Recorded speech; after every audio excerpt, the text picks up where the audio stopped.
मैं मुनव्वर ज़रीफ साहब की बात कर रहा था। मैंने इनके बेटे के बारे में एक चीज़ बनाई थी कि जी मुनव्वर ज़रीफ इतने बड़े अदाकार थे, तो इनका बेटा फैसल ज़रीफ फिल्मों में आया तो वो नाकाम हो गया।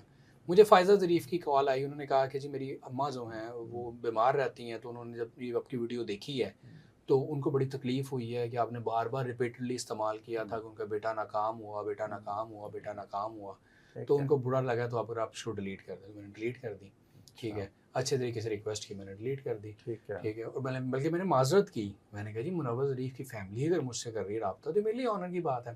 मुझे सुहेल अहमद साहब ने कॉल की, सुहेल साहब की शादियों के बारे में, अब मैं डिटेल में नहीं जाना चाहता, मुनासिब नहीं लगता है। उन पर मैंने एक वीडियो की, हाँ उनकी वीडियो की और उनकी शादियों पर मैंने बात की, तो उस पर उन्होंने मुझे कॉल की।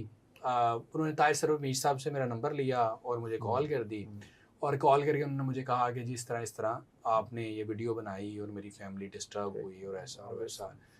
लेकिन मुख्तसर बात ये कि उन्होंने मुझे FIA का भी बताया, उन्होंने मुझे अपने इन्फ्लुएंस का भी बताया, ठीक है। तो मैंने उनको यही कहा, मैंने कहा सर आप लेजेंड हैं, आप सुपरस्टार हैं और आपका मुझे कॉल करना मेरे लिए एहसास है, लेकिन काइंडली आप जो कह रहे हैं उस पर मैं आपसे सॉरी करता हूँ, मैं माजरत चाहता हूँ कि मेरी वजह से आप डिस्टर्ब हुए हैं या आपकी फैमिली डिस्टर्ब हुई है, लेकिन काइंडली इस चीज़ में FIA और इन्फ्लुएंस को ना लेकर आए, ठीक है।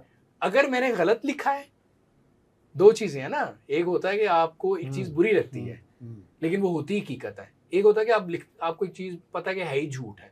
अगर मैंने झूठ किया है, गलत लिखा है, तो फिर मैं आपका मुजरिम, फिर आपका हाथ होगा मेरे गिरबान होगा। अगर मैंने सही लिखा है तो फिर आप मुझे ना इन्फ्लुएंस बताएं, ना मुझे FIA बताएं। हाँ, आपकी दिलजारी हुई उससे, उसको मैं डिलीट करने को तैयार, और आइंदा कभी जिक्र नहीं करूँगा, तो नहीं किया कभी जिक्र।